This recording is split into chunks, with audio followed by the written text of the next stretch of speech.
শুভ সন্ধ্যা, সবাইকে স্বাগত জানাচ্ছি আয়ন টেলিভিশনের নিয়মিত সাপ্তাহিক আয়োজন আমাদের ঢাকা দেখবার জন্য। আমাদের ঢাকা মূলত ঢাকা কেন্দ্রিক একটি অনুষ্ঠান। আমরা যারা ঢাকা থেকে বিলেতে এসে বসবাস করছি তাদের জীবনের সুখ দুঃখ, আনন্দ বেদনা, তাদের সাফল্য ব্যর্থতা, তাদের ফেলে আসা অতীত যা তারা ফেলে আসছেন ঢাকায়, এবং তাদের বিভিন্ন সাংগঠনিক কার্যক্রমের খোঁজখবর, গল্প আপনাদের সাথে শেয়ার করবার একটা ক্ষুদ্র প্রয়াস হচ্ছে আমাদের ঢাকা। আর পুরো অনুষ্ঠান জুড়ে আমি আছি আপনাদের সাথে, আসাদুজ্জামান বুলবুল। যথারীতি আজকেও আমার কিছু গেস্ট থাকবেন, তারা তাদের সাফল্য ব্যর্থতা, তাদের সুখ দুঃখের গল্প আপনাদের সাথে শেয়ার করবেন। আমি আপনাদের সাথে পরিচয় করে দিচ্ছি আমার গেস্টদের। প্রথমে আছেন আমার ঠিক ডানে জনাব মাহবুবুল আলম চৌধুরী হাসান। হাসান ভাই, আপনাকে স্বাগত জানাচ্ছি আমাদের ঢাকায়। ধন্যবাদ বুলবুল ভাই, আমাকে আমন্ত্রণ করার জন্য আয়ন টিভিতে এবং ঢাকা নিয়ে কিছু কথা বলার জন্য সুযোগ দেওয়ার জন্য ধন্যবাদ। এরপর আছেন আমাদের অতি পরিচিত, যাকে পরিচয় করে দেওয়ার কিছু নেই, তার অনেক অনেক পরিচয়। আমাদের গল্পের মাধ্যমে, আলাপের মাধ্যমে তার কাছে জানবো আমরা তার সব গল্পগুলো। তাকে আপনারা সবাই চেনেন, কমিউনিটির অত্যন্ত জনপ্রিয়, অত্যন্ত প্রিয়, আমার অত্যন্ত প্রিয় একজন মানুষ, এই সোহাগ। সোহাগ ভাই, আপনাকে স্বাগত জানাচ্ছি আমাদের ঢাকায়। ধন্যবাদ আপনাকে আমাকে আমন্ত্রণ জানানোর জন্য। ধন্যবাদ। সুপ্রিয় দর্শক মণ্ডলী, আলোচনা শুরু করবার আগে ছোট্ট একটা গল্প বলি।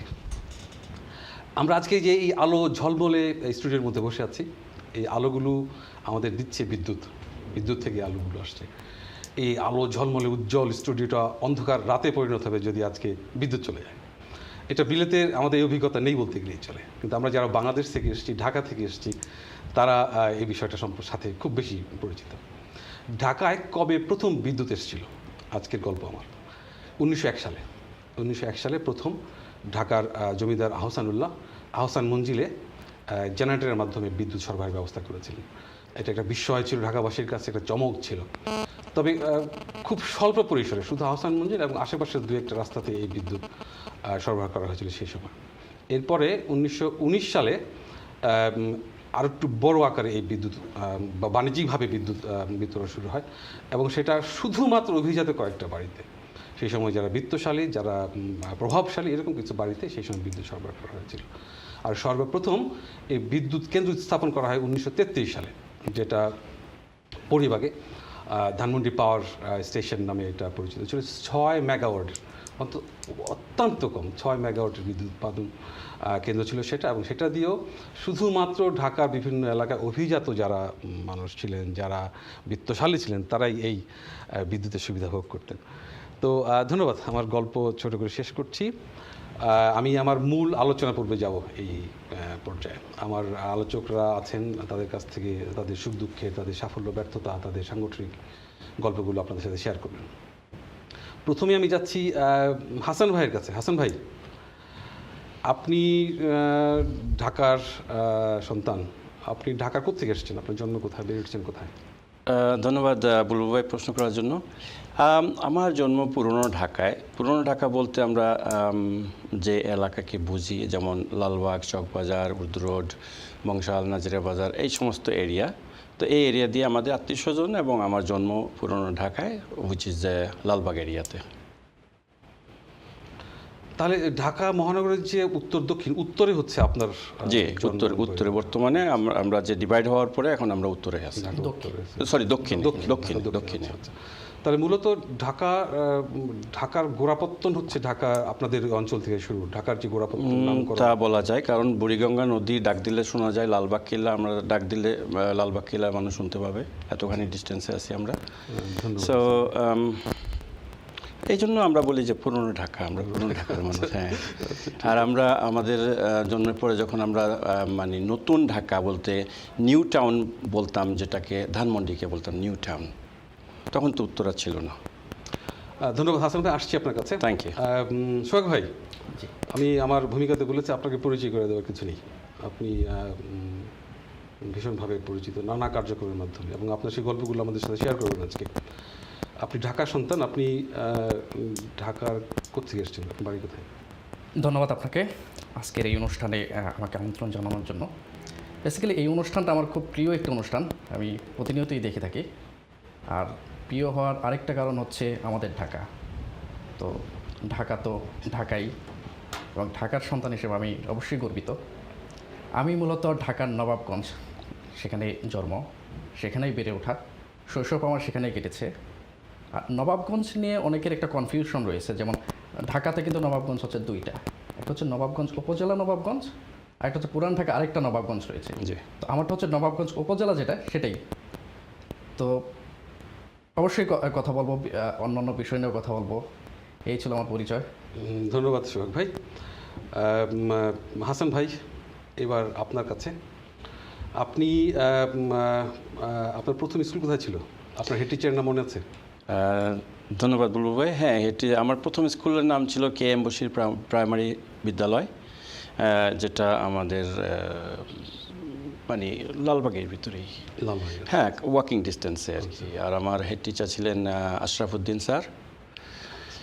তো এরপরে আমি প্রাইমারি স্কুল পাশ করার পরে আমি চলে গেছি হাই স্কুলে, যেটা ছিল বক্সিবাজারে নবকুমার ইনস্টিটিউশন।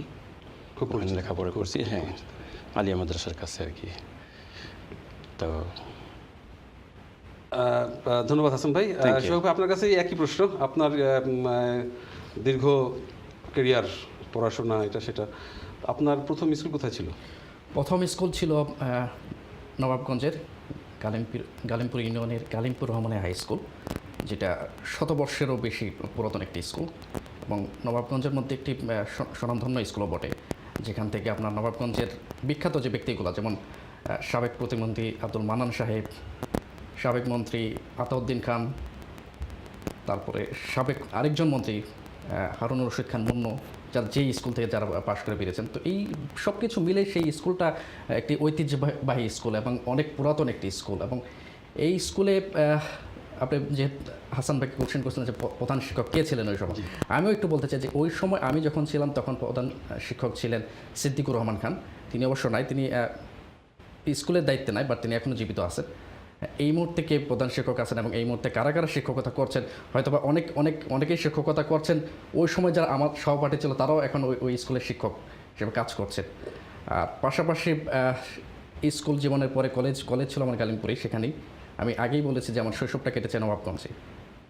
ইন্টারমিডিয়েট ছিল গালিমপুর ইসলামতি কলেজ, পরবর্তীতে আমি ঢাকাতে উত্তর ইউনিভার্সিটিতে বিবিএ করি। এর পরবর্তীতে যখন এখানে চলে আসি, এখানে আসার পর আমার স্টুডেন্ট ছিলাম হচ্ছে কভেন্ট্রি ইউনিভার্সিটি, সেখানে আমার গ্রাজুয়েশন মাস্টার্স হয়েছে। আমার সাবজেক্ট ছিল হচ্ছে ডিপ্লোমেসির উপর। তো সময়ের পরিক্রমায় বিভিন্ন সংগঠন, বিভিন্ন জায়গায় আমার পথ চলা হয়েছে। যেমন এখানে আসার পর যেমন বাংলাদেশের স্টুডেন্ট ইউনিয়ন, যেটা আসছি স্যার, আপনার দীর্ঘ ক্যারিয়ার, আমি আসছি ওই জায়গাটা। ছোট্ট একটা বিষয় জেনে নিই, প্রধান শিক্ষক কেমন ছিল? খুব রাগী ছিল? খুবই রাগী ছিল, এবং রাগী অবশ্যই ছিল। এবং প্রধান শিক্ষকের যে সবাই প্রধান শিক্ষককে দেখেই ভয় পাবে, এতে খুব একটা বড়সড় ছিলেন না, তিনি কম উচ্চতার একজন মানুষ ছিলেন, বা তাকে দেখে সবাই, আমি সহ সবাই খুব ভয়ে থাকতেন। আচ্ছা, ধন্যবাদ হাসান সোহাগ ভাই। হাসান ভাই, আমি ভূমিকাতে বলছিলাম যে আপনি ঢাকা দক্ষিণ থেকে এসেছেন, যেটা হচ্ছে মূলত ঢাকার গোড়াপত্তন হয়েছিল এই অঞ্চল থেকে। ঢাকার নামকরণও মূলত শুরু হয়েছিল এই অঞ্চল থেকে, তারপর আস্তে আস্তে ঢাকা বিস্তার ঘটেছে এবং এখন তো বিশাল আকার ধারণ করেছে ঢাকার মানচিত্র। ঢাকায় মুঘল আমলের যে স্থাপনাগুলো, বেশিরভাগ স্থাপনাই হচ্ছে আপনাদের এই অঞ্চল ঘিরে। জি, আমি আমাদের এর আগের একটা অনুষ্ঠানে বলছিলাম যে কোনো একটা স্থাপনাকে ব্র্যান্ডিং করা যায় কিনা, যে ব্র্যান্ডিংয়ের মধ্যে সারা পৃথিবী ওই স্থাপনার নামে ঢাকাকে চিনবে। তো আপনি এরকম অনেক স্থাপনা আছে আপনাদের অঞ্চলে, আপনি কয়েকটি স্থাপনা সম্পর্কে যদি আমাদের কিছু বলেন। ধন্যবাদ বুলবুল ভাই। পুরনো ঢাকা এক নামে সবাই জানে লালবাগের কিল্লা, যেটা খুবই ঐতিহ্যবাহী একটা দুর্গ, যেটা মুঘল আমলের। এটা সম্ভবত 1677 সালে এটা নির্মাণ কাজ শুরু হয়েছিল, কিন্তু পরবর্তীতে এটা কমপ্লিট হয় নাই, এটা শেষ হয় নাই। তার কারণ হচ্ছে এটার দায়িত্বে ছিলেন শায়েস্তা খাঁ। শায়েস্তা খাঁ দায়িত্বে ছিলেন, কিন্তু ইন দ্য মিন টাইম ওনার মেয়ে মারা যাওয়ার পরে ওনার মাইন্ড চেঞ্জ হয়ে গেল, উনি পরিবিবি। তো উনি ওই ফোর্টটাকে কমপ্লিট না করে উনি ওখানে একটা নতুন করে চিন্তা ভাবনা করে ওই পরিবিবির মাজার এবং ওনার রেসিডেন্সটাও ওখানে ছিল। তো এইগুলা উনি তৈরি করেছিলেন, যার কারণে ওই লালবাগের কিল্লাটা কমপ্লিট হয় নাই। তবে এটার সাথে অনেক ইতিহাস আছে। যেমন আমরা ছোটোবেলায় এমন কোনো দিন ছিল না যেখানে না যেতাম। তো ওখানে অনেক সুড়ঙ্গ পথ আছে, এখনও আছে। তবে এই সুড়ঙ্গ পথগুলো বেশি দূর যাওয়া যায় না, কারণ এগুলা বেশিরভাগ মানে যেগুলা আনসিকিউর ছিল, ডেঞ্জার ছিল, ওগুলা ওই ব্রিটিশ আমলেই বন্ধ করে দেওয়া হয়েছে। ওগুলার ভিতরে যাওয়া যায় না, কারণ এগুলো বিভিন্নভাবে মানুষের মুখরোচক গল্প আছে। যেমন ওখানে গেলে কেউ ফেরত আসে না। তারপরে ব্রিটিশ আমলে কুকুর পাঠাইছিল, ঘোড়া পাঠাইছিল, হাতি পাঠাইছিল, কিন্তু কোনো কিছু ফেরত আসেনি। এটার পিছনে অনেকের অনেক মতবাদ আছে। যেমন ওখানে হয়তো পয়জনিক গ্যাস আছে যেটা মানে ডিজলভ করে ফেলে সব কিছু, এরকম কিছু থাকতে পারে। তো ইত্যাদি ইত্যাদি কারণে এগুলোকে সিল করে দিচ্ছে একেবারে মেটাল গেট দিয়ে, ওখানে আর যাওয়া যায় না। তবে আমরা ছোটোবেলায় যেরকম দেখছি এই লালবাগের কিল্লা এখন অনেক চেঞ্জ হয়েছে বলতে এটাকে মানে সৌন্দর্য বৃদ্ধি করা হয়েছে, এটার পারপার্শ্বিক সৌন্দর্য বৃদ্ধি, কিন্তু ওই ফোর্টের কোনো টাচ করা হয়নি। ওটা যেভাবে ছিল ওইভাবেই আছে। তো এখন বেশি মানুষ এখন যায় ওখানে পরিদর্শন করার জন্য, টাইম পাস করার জন্য, হাঁটার জন্য। আগে তো খেলাধুলা হইতো, এখন বোধহয় খেলাধুলার সুযোগ নাই, যেহেতু ওগুলা অনেকভাবে চেঞ্জ হয়ে গেছে। মানে লেক টেক বানাইছে, ঝর্ণা লাগাইছে, হাঁটার পথ বানাইছে, অনেক কিছু করছে। তো এটা হচ্ছে লালবাগ কিল্লা। তারপরে আছে ওই যে আপনার নবাব বাড়ি। তারপরে কিল্লার ভিতরে মসজিদ আছে একটা। তারপরে মাজার তো বলেছি। আর ওখানে পুরানো ঢাকা তো যে মূল কম্পাউন্ড ওটা ছিল মনে হয় শায়েস্তা খানের দরবার, ওইখানে মানে উনি প্রশাসনিক কাজকর্ম করতেন। শায়েস্তা খানের দরবার ছিল ওখানে, হ্যাঁ জি, ওখানে দরবার ছিল ওনার, এবং ওনার রেসিডেন্সটাও ওখানে ছিল। তো ওগুলো তো স্লোলি ওগুলো এখন ওই শায়েস্তা খানের যে দরবার যেটা ছিল ওটা এখন মিউজিয়াম হয়ে গেছে। মানুষজন ওখানে যে মানে জাস্ট যায় ইতিহাস দেখার জন্য, জানার জন্য, এইভাবে আর কি। আর এখন পুরনো ঢাকা সম্পর্কে তো বলতে গেলে অনেক কিছুই। যেমন ঢাকা শহর হচ্ছে মসজিদের শহর, এখন তো আর সেইভাবে নাই বলতে গেলে, উঁচু দালান হয়ে গেছে। তারপরে একটা বিষয় একটা জিজ্ঞেস করি আপনাকে। জি, আমি আহসান মঞ্জিলকে দেখেছি ছোটবেলা থেকে সবসময় কিন্তু পিঙ্ক কালার করা থাকে কেন? এটা আপনি কিছু জানেন? অনেকে আমাকে বলছে এটা পিঙ্ক হাউস, তো এটা কি কোনো এইটার রহস্যটা সঠিক আমার জানা নাই, আমি পাই নাই কোথাও। আহসান মঞ্জিলটা তো সম্ভবত 1900 সালে তৈরি হয়েছে। 1901 সালের পরে সম্ভবত আহসান মঞ্জিলটা তৈরি হয়েছে। তো এটা তো নবাবদের ছিল। নবাবরা হচ্ছেন জমিদারের উপরে যারা, তারা নবাব ছিল। ব্রিটিশ শাসনের আমলে ওনারা নবাব ছিলেন। নবাব স্যার সলিমুল্লাহ, তারপরে নবাব আহসান মঞ্জিলে ওনাদের রেসিডেন্ট ছিল, বসবাস ছিল, ওনাদের দরবার ছিল, সব কিছু ছিল ওখানে। এখনও এই সমস্ত জিনিস রয়েছে, ওনাদের ঘাট, ওনাদের বিল্ডিং, ওনাদের সব কিছু রয়েছে। বাট ওইভাবে নাই, কারণ এটা লুক আফটার হয় না। আমি ওই যে আপনি যে সুড়ঙ্গ পথটার কথা বলেন, এটা সম্পর্কে আমি একটা জায়গায় পড়েছি কিছুদিন আগে, যে একজন কলার অপেক্ষা করছে লাইনে, তো আমরা কলটা নিয়ে নিই। হ্যালো কলার, আসসালামু আলাইকুম। জি আসসালামু আলাইকুম। জি, কে বলছেন ভাইয়া? জি আমার নাম আমানুল্লাহ। আমি একটা প্রশ্ন আছে যে হাসান ভাইয়ের কাছে, প্রশ্নটা শুধু মানে ওনার জানতে চাই আর কি। আমি তো বলতে পারি? জি জি জি, আমরা বলুন। যে ধন্যবাদ আপনাদের সবাইকে, অনেক চমৎকার একটা অনুষ্ঠান, খুবই ভালো লাগে। এই অনুষ্ঠানের মাধ্যমে আমরা ঢাকার অনেক ঐতিহ্যবাহী, অনেক ইতিহাস, অনেক কিছু জানতে পারছি। বিশেষ করে আজকে এই পুরনো ঢাকায় কিনে যে হাসান ভাই গল্পগুলো বলছেন, এগুলো আমাদের অনেক কিছু জানা ছিল না। ধন্যবাদ আপনাদের সবাইকে যে এই অনুষ্ঠান আয়োজনের মাধ্যমে আমরা ঢাকার অনেক ইতিহাস, ঐতিহ্য এগুলো জানতে পারছি। হাসান ভাইয়ের কাছে আমার যে প্রশ্নটা, আমরা সারা বাংলাদেশের মানুষ পুরনো ঢাকার খাবার নিয়ে অনেক আলোচনা করি, যে পুরনো ঢাকার খাবার অনেক মজাদার খাবার। প্রশ্ন হলো, এই পুরনো ঢাকার খাবার এত সুনাম কেন সারা বাংলাদেশে? এবং হাসান ভাইয়ের কোন কোন খাবারগুলো সবচেয়ে বেশি প্রিয়? ধন্যবাদ আমার ভাই, আপনার প্রশ্ন বোঝা গেছে। ধন্যবাদ। ধন্যবাদ, ভাই আমার জবাব ভাই। দিবেন ধন্যবাদ। সময় মতো হাসান ভাই জবাব দিবেন। ধন্যবাদ আপনাকে লাইনে দেওয়ার জন্য। আচ্ছা, আমি স্থাপনার কথা যেটা বলছিলাম, যে সুড়ঙ্গটা আছে সেটা আমি এক জায়গায় পড়েছি অল্প কিছুদিন আগে, যে এটা এই লালবাগ কেল্লা থেকে সুড়ঙ্গটা তৈরি করা হয়েছিল মূলত এটা কেরানীগঞ্জের জিঞ্জিরা প্রাসাদে যাবার জন্য, বুড়িগঙ্গার নিচ দিয়ে কেরানীগঞ্জ জিঞ্জিরা প্রাসাদে যাবার জন্য। এবং এটা মূলত যে ওই সময় যে আক্রমণ হতো ঢাকার উপরে বিভিন্ন মগ বা বহির শত্রুদের দ্বারা, এই আক্রমণ থেকে রক্ষা করার জন্য বা আক্রমণ থেকে প্রতি আক্রমণের জন্য যে ব্যবস্থা সেটা তৈরি করতে এই সুড়ঙ্গ তৈরি করা হয়েছিল। এবং সুড়ঙ্গ লালবাগ কেল্লা হয়ে এটা ক্যানিগঞ্জের জিঞ্জিরা প্রাসাদে গিয়ে শেষ হয়েছিল। সত্য মিথ্যা আমি জানি না, আমি এটা পড়েছি। ধন্যবাদ হাসান ভাই আপনাকে চমৎকার করে উত্তর দেওয়ার জন্য। আচ্ছা সোহাগ ভাই, জি, আপনি অনেক কাজ করেছেন, এটা তো আমি নিজে দেখেছি, নিজে জানি, সবাই জানে এটা। আপনি অনেকগুলো সংগঠন করেছেন, আমি একটা একটা করে যাচ্ছি সেই দিকটাতে। আপনারা স্টুডেন্ট ইউনিয়ন করেছিলেন, জি, সেটা এখনও আছে আমি যতদূর জানি। জি। এবং আপনারা এক সময়, বিশেষ করে যে সময় স্টুডেন্টদের একটা চরম দুর্বিষহ অবস্থা যাচ্ছিল 2009, 10, 11, 12 এই সময়টাতে আপনারা অনেক কাজ করেছেন। তো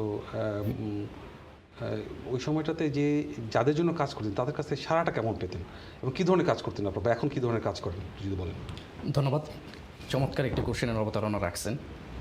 বেসিক্যালি স্টুডেন্ট ইউনিয়ন সম্পর্কে যদি বলতে হয় তাহলে একটু গোড়ার দিকে যেতে হয়। শুরুতে সূচনা লগ্নে কেমন হয়েছিল, কীভাবে এটা শুরু হয়েছিল।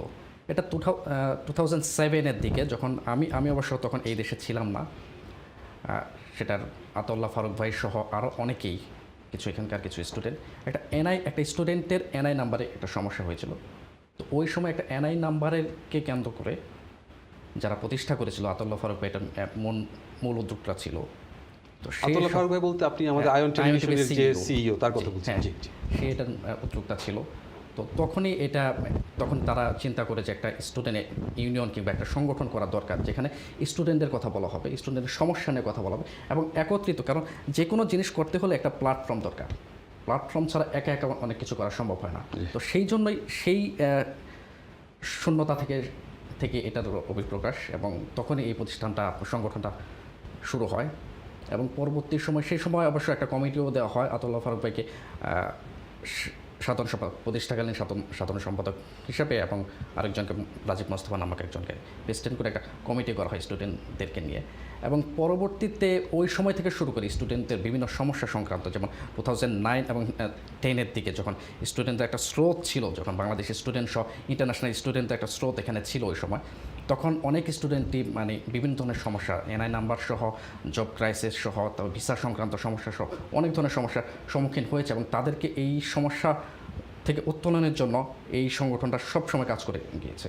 এবং পরবর্তীতে আমি 2009-10 থেকে আমি কাজ শুরু করি এই সংগঠনের সাথে। ওই সময়ই আমার কাজ শুরু করা 2009 থেকে। তো এরপরে আমি 2012-তে ইলেকশন হয়। ইলেকশন স্টুডেন্টের প্রত্যক্ষ ভোটে আমি ওই সময় সাধারণ সম্পাদক নির্বাচিত হই, এবং সভাপতি নির্বাচিত হয়েছেন SS স্বাক্ষর নামে। তিনি এখন অবশ্যই এই দেশে নেই, তিনি আমেরিকাতে আছেন এই মুহূর্তে। তো তখন থেকে আমি যখন সাধারণ সম্পাদক ছিলাম, আমার প্রেসিডেন্ট ছিল, আমরা সবসময় চেষ্টা করতাম যে এখানে বাংলাদেশি স্টুডেন্ট যারা আছে তাদের সমস্যাকে পরিলক্ষিত করা, এবং তারা কী কী সমস্যার সম্মুখীন হচ্ছে সে সমস্যার সমাধান উপায় বের করা। এবং আপনি জেনেছেন যে 2011-12 দিকে ভিসা সংক্রান্ত কিংবা অনেক স্টুডেন্টকে বের করে দেওয়া, তারপর অনেক ধরনের সমস্যা, ল্যাঙ্গুয়েজ সংক্রান্ত সমস্যা, এগুলো আমরা সমাধানের চেষ্টা করেছি। এবং পাশাপাশি যেটা আরেকটা জিনিস যেটা অনেকের মধ্যে বিতর্ক ছিল, যে স্টুডেন্টরা কেন দেশের বিভিন্ন ক্লান্তি লগ্নে এই সংক্রান্ত বিষয় নিয়ে কথা বলবে। বাট আমরা বলেছি, কারণ হচ্ছে স্টুডেন্টরা যদি দেশের ক্লান্তি লগ্নে, দেশের সমস্যা নিয়ে, যদি শুধু স্টুডেন্ট মানে এই না যে শুধুমাত্র স্টুডেন্টদের নিয়েই কথা বলবে, তা না। দেশের সমসাময়িক অনেক সমস্যা আছে যেটা দেশের স্বার্থ সংশ্লিষ্ট, কোনো রাজনৈতিক না। তো সেই বিষয়গুলো নিয়ে আমরা কাজ করেছি। যেমন আমরা টিপাই বুক বাঁধ নিয়ে আমরা কথা বলেছি, যেটা দেশের স্বার্থ সংশ্লিষ্ট একটা বিষয়। বিভিন্ন দুর্যোগ, প্রাকৃতিক দুর্যোগ, এই বিষয়গুলো নিয়ে আমরা কথা বলেছি। আমরা বাংলাদেশের ত্রাণের ব্যবস্থা করেছি, এই সমস্যার সমাধানে চেষ্টা করেছি। এরপরে পরবর্তীতে আমরা যেমন যখন স্টুডেন্টশিপ শেষ হয়ে গেল, তার আগ মুহূর্তে সাধারণ সম্পাদক থেকে আমি আবার কনভেনার নির্বাচিত হয়েছিলাম, কনভেনার হিসেবেও দায়িত্ব পালন করেছি। পরবর্তীতে আমরা ভয়েস ফর বাংলাদেশ, অবশ্যই আপনি নাম শুনেছেন। আমি আসবো ওইটা বিষয়, কিন্তু আপনাদের যে সাধারণ ছাত্রদের যারা এখানে ছিল, ছাত্রদের তাদের সারা কেমন ছিল আপনাদের প্রতি? আপনারা যখন কিছু আহ্বান জানাতেন কোনো কিছুতে, কোনো বিষয়, সে একবার একটা র্যালি আমি দেখেছিলাম, এরকম কিছু যদি আপনারা করতেন তো কেমন সারা পেতেন তাদের কাছ থেকে? বেসিক্যালি আমরা সারা পাওয়ার চেয়ে স্টুডেন্টরা বেশি আগ্রহী ছিল যে আমাদের কাছ থেকে তারা কতটুকু সারা পাবে। আমরা তো 24 ঘন্টা সবসময় তৎপর ছিলাম যে তাদের সুবিধার জন্য। কলার অপেক্ষা করছে অনেকক্ষণ লাইনে। জি কলার, আসসালামু আলাইকুম। ওয়ালাইকুম সালাম ভাই। বাংলাদেশ স্টুডেন্টের উদ্দেশ্যে আমি বলতাম চাই, বাংলাদেশ বাংলা ল্যাঙ্গুয়েজের স্টুডেন্টরা British well of court of justice and UN security কাউন্সিলও রেজিস্টার্ড। আমি শুধু বাবা দিতে বলেছি। জি লাইনটা ড্রপ হয়েছে, থ্যাংক ইউ কলার লাইন আসবার জন্য। জি আপনি শেষ করেন প্লিজ। জি, আমাদের চেয়ে তাদের চিন্তাটা বেশি ছিল যে আমরা তাদের কাছে কতটুকু সাড়া পাবো, কারণ স্টুডেন্ট ইউনিয়নের মূলত বেশিরভাগ স্টুডেন্টই আসতো যে তাদের সমসাময়িক সমস্যাগুলো নিয়ে, তাদের নিত্য দৈনন্দিন যে সমস্যাগুলো নিয়ে। তো আমরা তো সবসময় তৎপর ছিলাম যে তাদের সমস্যা কীভাবে সমাধান করা যায়, কত দ্রুত সমাধান করা যায়, কীভাবে তাদেরকে নিয়ে কাজ করা যায়, স্টুডেন্ট ওয়েলফেয়ার সংক্রান্ত বিষয়গুলো নিয়ে আমরা কাজ করেছি। তো আমরা অবশ্যই সাড়া পেয়েছি এবং আমাদের কাছ থেকে স্টুডেন্টরা সবসময় সাড়া পেয়ে। ধন্যবাদ সোহাগ ভাই, চমৎকার উদ্যোগ। আসলে এই বিলেতে আসার পরে আমি 2004 সালে এসেছি। আমি জানি কিসের মধ্যে দিয়ে যেতে হয় একজন ছাত্রকে যখন তারা একটা কমপ্লিটলি ভিন্ন একটা পরিবেশে, ভিন্ন একটা দেশে, ভিন্ন একটা ভাষায়, ভিন্ন একটা কালচারের মধ্যে এসে পড়ে, একটা নিউবর্ন বেবির মতো হয়ে যায়। তখন সে আঁকড়ে ধরবার চেষ্টা করে, খড়কুটো যা পায় হাতের কাছে আঁকড়ে ধরবার চেষ্টা করে, তার নিচেকে প্রতিষ্ঠিত করবার জন্য, পায়ের নিচের মাটি শক্ত করবার জন্য। সোহাগ ভাইরা এরকম একটা উদ্যোগ নিয়েছিলেন এবং চোখে পড়বার মতো, প্রশংসা করবার মতো একটা উদ্যোগ নিয়েছিল। আমি স্টুডেন্ট ইউনিয়নের সব যারা ছিলেন, আমাদের আতাউল্লাহ ফারুক ভাই সহ সবাইকে আমাদের আন্তরিক কৃতজ্ঞতা জানাচ্ছি ঢাকাবাসীর পক্ষ থেকে তাদের এরকম একটা উদ্যোগের জন্য। অবশ্যই। হাসান ভাই, জি ভাইয়া। আমার ভাই একটা প্রশ্ন করলেন একটু আগে খাবার। আজকে সকালে আমি একটা ছবি দেখেছি, আজকে সকালে যে দুজন মানুষের ছবি, তাদের এই পর্যন্ত ছবিটার মুখ আর এই পর্যন্ত হচ্ছে খোলা অন্য কিছু আর কি। একজনের হচ্ছে অনেক কিছু আছে এর মধ্যে, জ্ঞান বুদ্ধি কৌশল এটা সেটা। ওনাকে বলতেছে উনি ঢাকার না। আরেকজন ঢাকার মানুষ, তার এই পর্যন্ত মুখটা আছে আর পুরোটাই শুধু খাবার। এটা একটা রম্য কার্টুন ছিল আর কি। তো এটা আজকে সকালে আমি দেখেছি।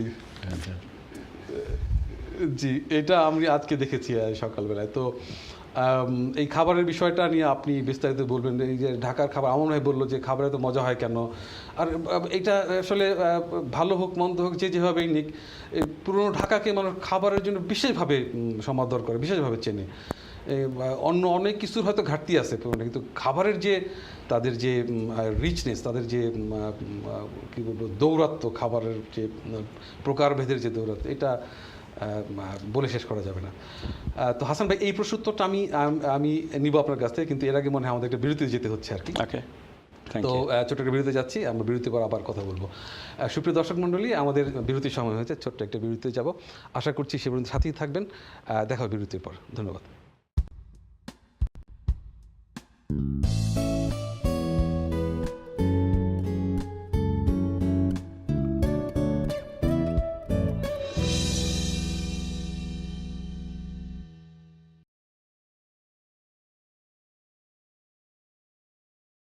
ঢাকায় ধন্যবাদ সাথে থাকবার জন্য।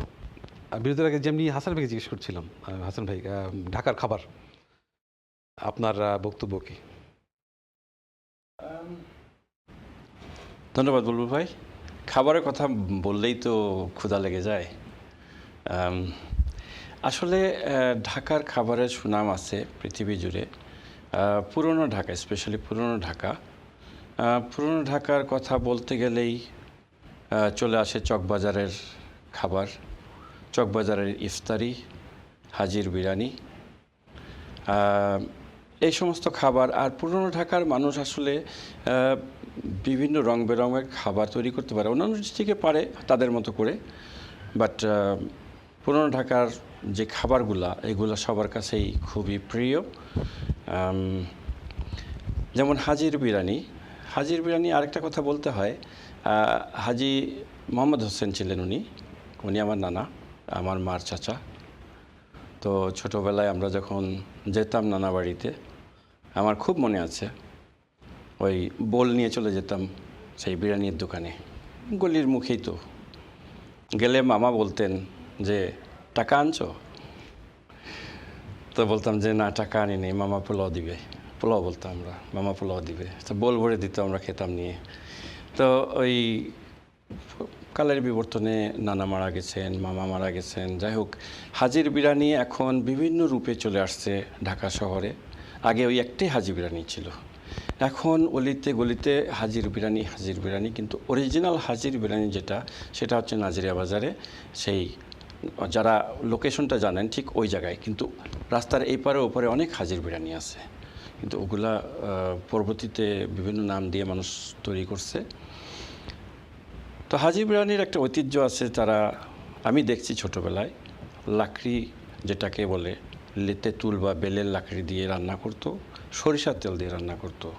আর ছোটোবেলায় তো যেতাম, ভিতরে যেতাম, বাবুর্চি রান্না করতেছে দেখতাম, ওই পাল্লা দিয়ে ওজন করে করে, ইভেন লবণটাও পাল্লা দিয়ে ওজন করে দিত।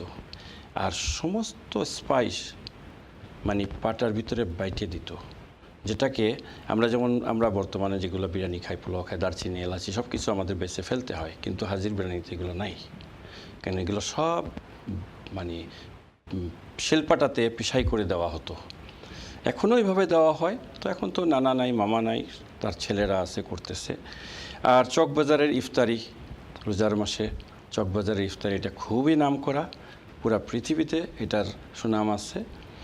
যেমন ইফতারি বলতে তো কত রকমের আইটেম, সেই শিক কাবাব, সুতা কাবাব, বড় বাপের পোলা খায়, জিলাপি, হালিম, সব কিছু আর কি। তো আর ফ্রুট তো আছেই। তো চকবাজারে তখন রোজার মাসে রাস্তা বন্ধ থাকে শুধু ইফতারি মার্কেটের জন্য, ইফতারির দোকানের জন্য। আর এমনিতেও ঢাকা শহরের যে সমস্ত খাবার আছে রেস্টুরেন্টগুলোতে তৈরি হয়, এগুলা খুবই ঐতিহ্যবাহী। তো এখন আপনারা আসেন একদিন ঢাকায়। আমার ভাই যে প্রশ্ন জিজ্ঞেস করছিল আপনাকে, এত মজা হয় কেন খাবার, একটু রহস্য আছে, কিছু জানা আছে? মজা হয় কেন, টু বি অনেস্ট এটার পিছনে কারণ আছে যে অন্যান্য জায়গায় বা অন্যান্য লোক যেভাবে তৈরি করে, ঠিক ঢাকা শহরে মানে যে ঐতিহ্যবাহী যে খাবারগুলা, ওগুলা একটু ভিন্ন ধরনের তৈরি হয়, এবং ওগুলার যে রেসিপিগুলা, ওগুলা পুরোপুরিভাবে মেনটেন করা হয়। কোনো ওই যে বললাম যে সব কিছু মাইপে মেপে দেওয়া হতো, এখনও তাই করা হয়, যার কারণে টেস্টটা অটুট রয়েছে এবং ভালো। আচ্ছা আহসান ভাই, আমার এক বন্ধু জিজ্ঞেস করছিল অনুষ্ঠানে আসবার আগে যে ঢাকার যেহেতু ঢাকার খাবারের গল্প হবে, তা ঢাকার বাকরখানি যদি একটু বলেন গল্পটা। ঢাকার বাকরখানি এটা এখনও আছে। তো তবে এই বাকরখানি, ঢাকার বাকরখানি যেটা আপনি মুখে দিলে মানে বলতে গেলে কি যে বেশি একটা চাবানোর দরকার পড়ে না, এত সফট আর এত মানে এত ক্রিস্পি না, খুবই সফট এবং ভেরি টেস্টি। শুনলে আশ্চর্য হবেন, আমার এক ভাগ্নি আছে, সে আমি যখন দেশে গেলাম আমাকে বলল যে আঙ্কেল, আমি বললাম যে কী আনবো তোমার জন্য, বললে বাকরখানি রুটি। চিন্তা করছে অন্য খাবার তো আনা সম্ভব হবে না, তো যেহেতু এটা ড্রাই বাকরখানি, তো ঢাকা বাকরখানি রুটি খুবই নাম করা, সকালের নাস্তায়, বিকালের নাস্তায়। তারপরে এই বাকরখানি রুটিটা আরেকভাবে আমরা ইউজ করি, যদিও স্যাডলি বলতে হয় যে আমাদের ঢাকা শহরে এটা একটা রেওয়াজ আছে যে কোনো বাড়িতে কোনো লোক মারা গেলে সেখানে ওই রুটি আর মিষ্টি দেওয়া হয়, কারণ ইনস্ট্যান্টলি রান্না করা সম্ভব হয় না। ওই বাকরখানি রুটি আর মিষ্টি এনে দেওয়া হয় হোটেলভাবে, যাতে সবাই খেতে পারে। ধন্যবাদ হাসান ভাই, ধন্যবাদ। সুপ্রিয় দর্শক মণ্ডলী, আমরা আজকে এমন একজন লোককে পেয়েছি আমাদের মাঝে, যিনি যে হাজির বিরিয়ানি হাজি সাহেবের নাতি। তো যদি কারো প্রকৃত হাজির বিরিয়ানি খেতে ইচ্ছে করে, তাহলে আপনারা স্টুডিওতে ফোন করে হাসান ভাইয়ের নাম্বারটা নিয়ে নিতে পারেন। এবং হাসান ভাই খুব বড় হৃদয়ের মানুষ, বড় দিলের মানুষ আর কি। তো আপনাদেরকে প্রকৃত হাজির বিরিয়ানি খাওয়াতে উনি মিস করবেন না। ধন্যবাদ হাসান ভাই, আমরা দাওয়াতের অপেক্ষায় রইলাম। ধন্যবাদ। সোহাগ ভাই, জি, আপনি একজন মানবাধিকার কর্মী, বাংলাদেশ সহ যেখানে মানবাধিকার লঙ্ঘিত হচ্ছে বা আইনের বিচ্যুতি ঘটে, আপনি আপনাদের সংগঠন ভয়েস ফর বাংলাদেশ কাজ করে যাচ্ছে। তো অনেক আমি ফলো করি আপনারা অনেক সেমিনার করছেন, অনেক সভা করছেন, অনেক প্রতিবাদ লিপি দিচ্ছেন, নানা কিছু করছেন। আউটপুটটা কি?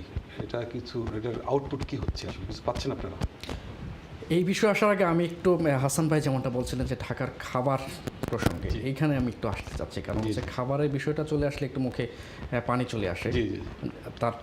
তার সাথে সাথে ঢাকার খাবার যদি হয়, কারণ ঢাকার শব্দটার সাথে খাবার, ইতিহাস, ঐতিহ্য কিন্তু একই মিশ্রণে অঙ্গাঙ্গিভাবে জড়িত। জি। তো যেহেতু আমাদের পাশে একজন মানে হাজি পরিবারের একজন সন্তান পেয়েছি, তিনি অরিজিনাল হাজির বিরিয়ানি পরিবার থেকে চলে আসছেন। তো হাজির বিরিয়ানি শুধুমাত্র আমার না, আমার মনে হয় প্রত্যেকটা মানুষেরই, যারা একবার খেয়েছে এটার প্রতি তার একটা আকৃষ্ট, একটা প্রলোভন তার রয়েছে। আর আপনি যে বিষয়টা বলছিলেন যে মানবাধিকার কিংবা ভয়েস ফর বাংলাদেশ, মূলত যেখানেই মানবাধিকার লঙ্ঘিত হচ্ছে সেখানে ভয়েস ফর বাংলাদেশ কাজ করে আসছে প্রতিষ্ঠা লগ্ন থেকে। এটা প্রতিষ্ঠা হয়েছিল 2016 সালে।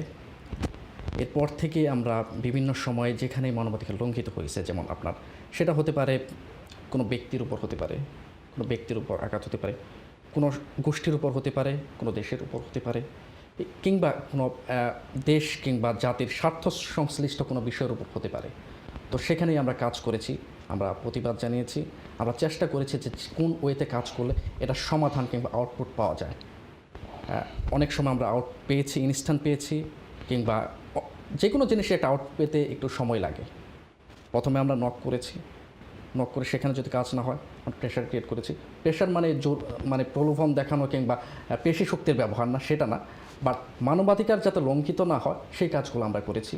এবং সেখানে মানুষের যে অ্যাওয়ারনেস তৈরি, যে কোনো একটা বিষয়ে যে মানুষ জানে না এটা করলে যে মানবাধিকার লঙ্ঘিত হবে কিংবা সমস্যার সম্মুখীন হবে, সেই জায়গাগুলোতে আমরা অ্যাওয়ারনেস তৈরি করেছি মানুষের মাঝে। এছাড়া আপনি দেখে থাকবেন যে বাংলাদেশের গণতন্ত্র নিয়ে আমরা কথা বলেছি, এটাও একটা মানবাধিকার লঙ্ঘনের পর্যায়ে পড়ে। তারপরে ধরেন আপনার একজন সংখ্যালঘুদের উপর নির্যাতন, সেই বিষয়ে আমরা কথা বলেছি, আমরা প্রতিবাদ জানিয়েছি, এবং স্বার্থ সংশ্লিষ্ট বিষয়গুলো সহ যেখানে নক করলে কাজ হবে সেই জায়গাগুলোতে আমরা কাজ করেছি।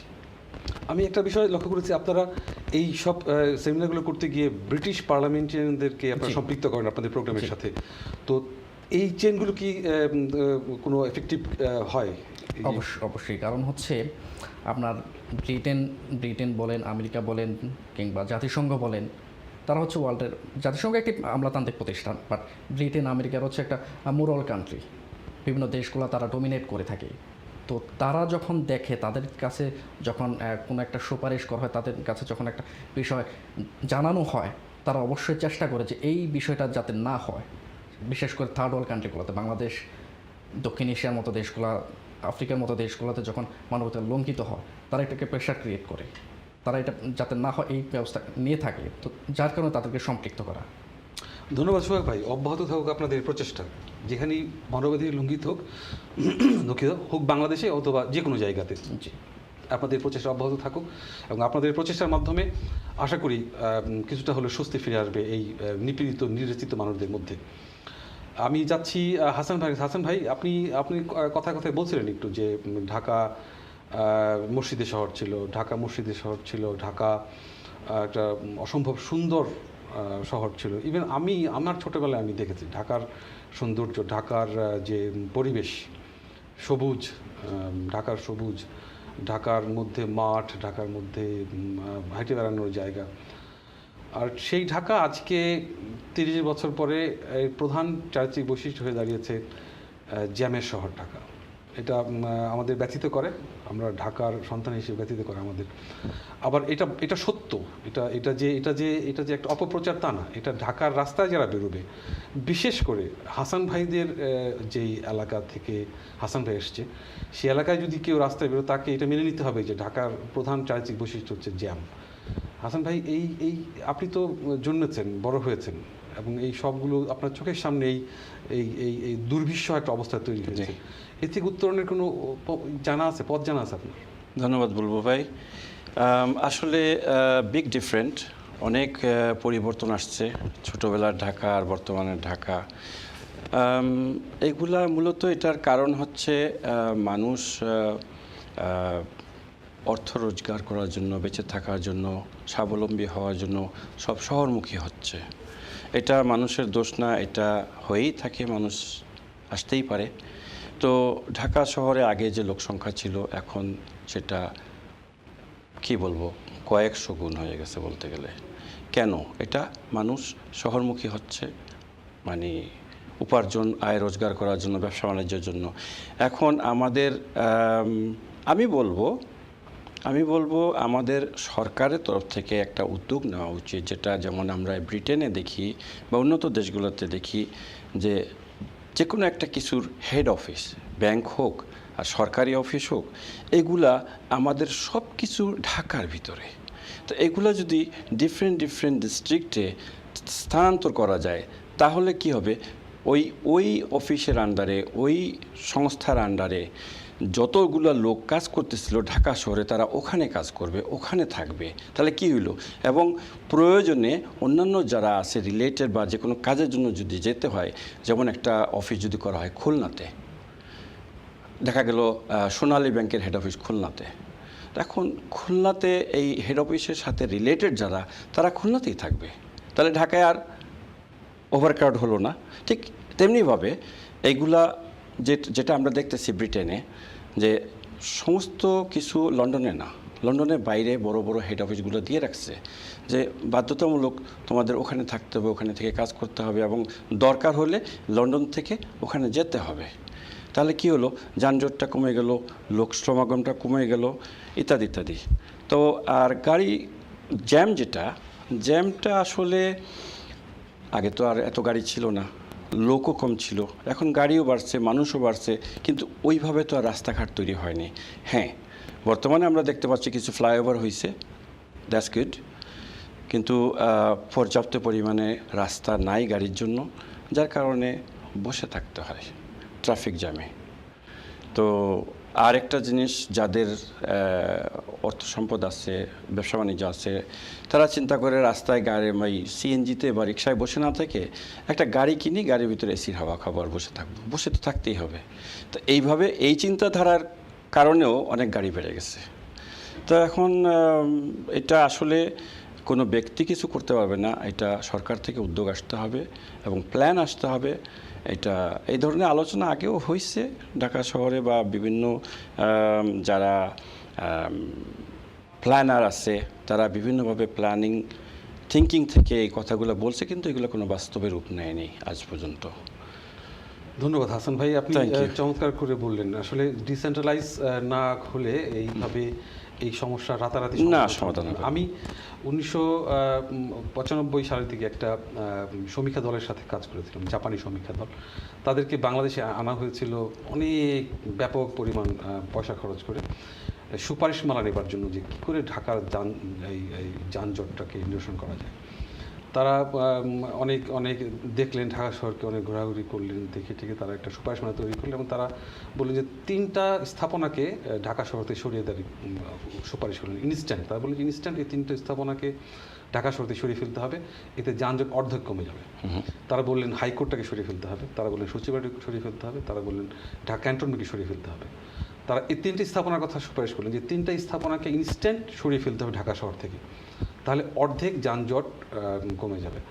কিন্তু আমরা দুর্ভাগ্য, আমাদের দেশে যা হয় সুপারিশের মতো থেকে যায়, আমাদের মতো আমরা চলতে থাকি, এবং শেষ পর্যন্ত এই সমস্যা 10 গুণ বা 100 গুণ বেশি হয়ে আমাদের সামনে হাজির হয়, এবং আমরা অসহায়ের মতো সেগুলো ভোগ করতে থাকি।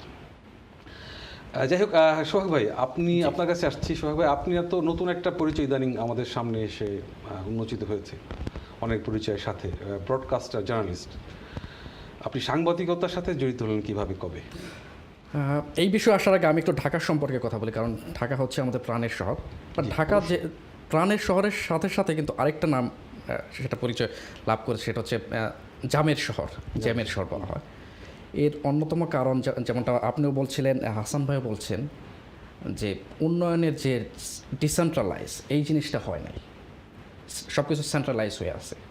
যেমন আপনি বললেন যে জাপানি একটি সমীক্ষা দল, তারা বলছেন যে 3টে স্থাপনাকে সরিয়ে নেওয়ার কথা।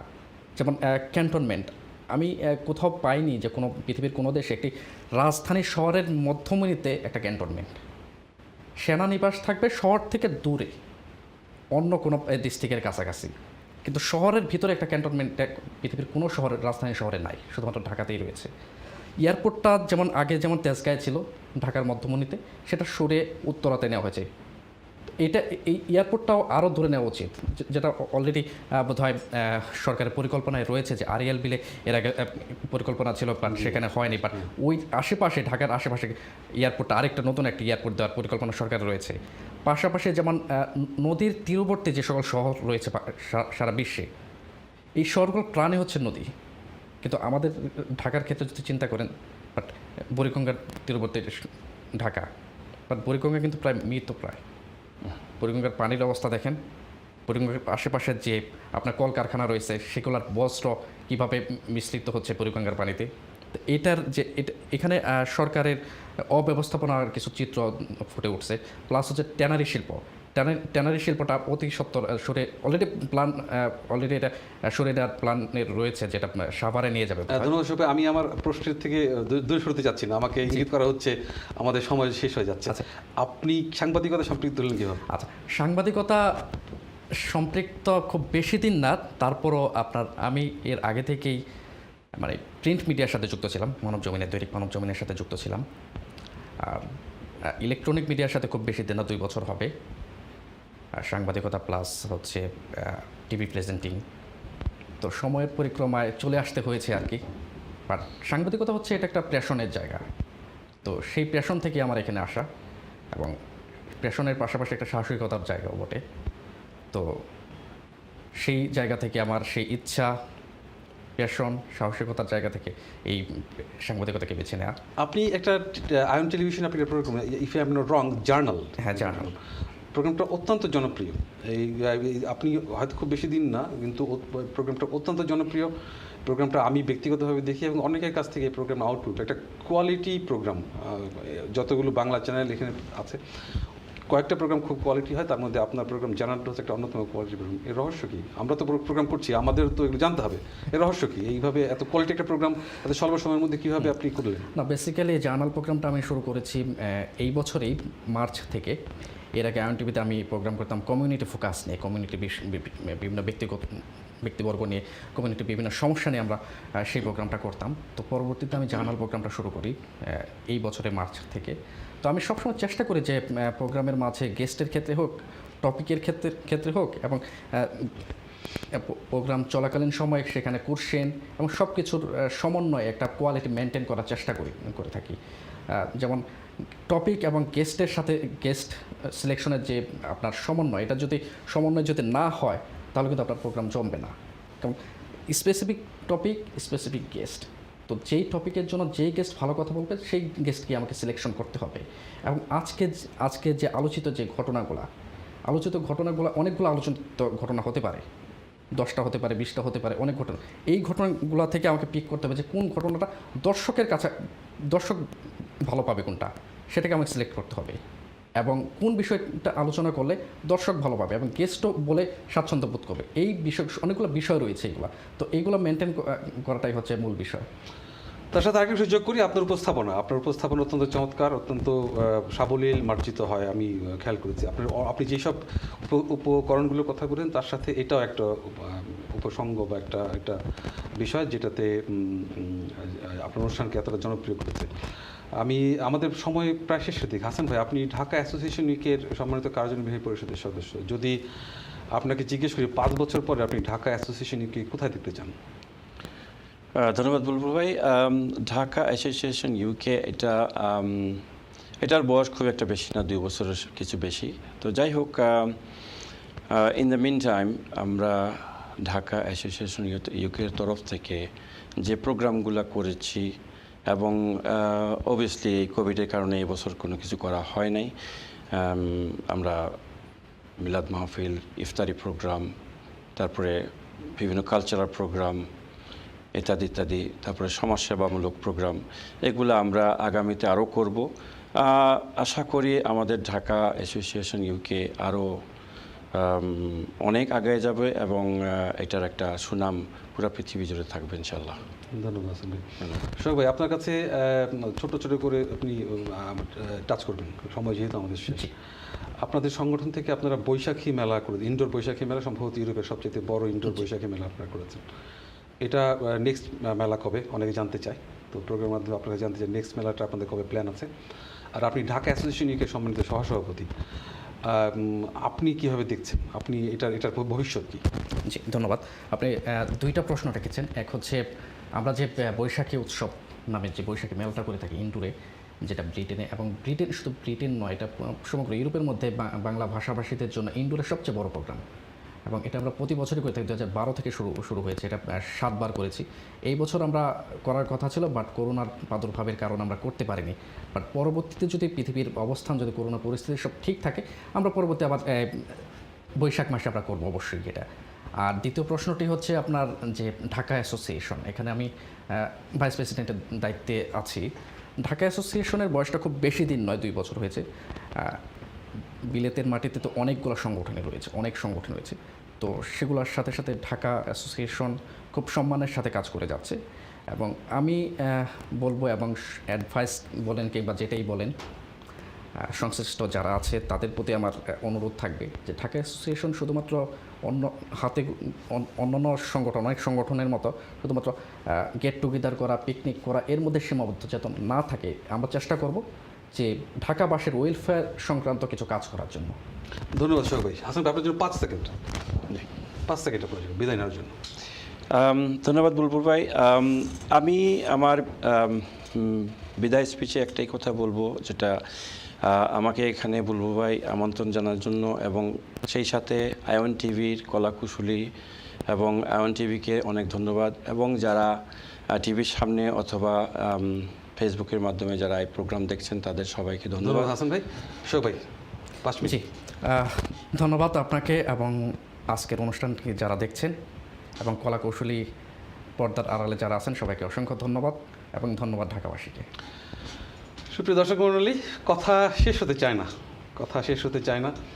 প্রতিটি অনুষ্ঠানেই যেন মনে হয় যে কথা শেষ হলো না। আজকেও ঠিক একই রকম কথা মনে হচ্ছে যেন শেষ হলো না, কিন্তু সময় তো শেষ, বিদায় নেবার পালা। যারা এতক্ষণ ধৈর্য সহকারে আমাদের অনুষ্ঠানটি দেখেছেন তাদের সবার প্রতি কৃতজ্ঞতা। আগামী অনুষ্ঠান দেখবার আমন্ত্রণ রইল। ততক্ষণ পর্যন্ত সুস্থ থাকবেন, ভালো থাকবেন, সোশ্যাল ডিস্টেন্স মেনটেন করে চলবেন, আর আয়ন টেলিভিশনের সাথেই থাকবেন। নিরন্তর শুভেচ্ছা।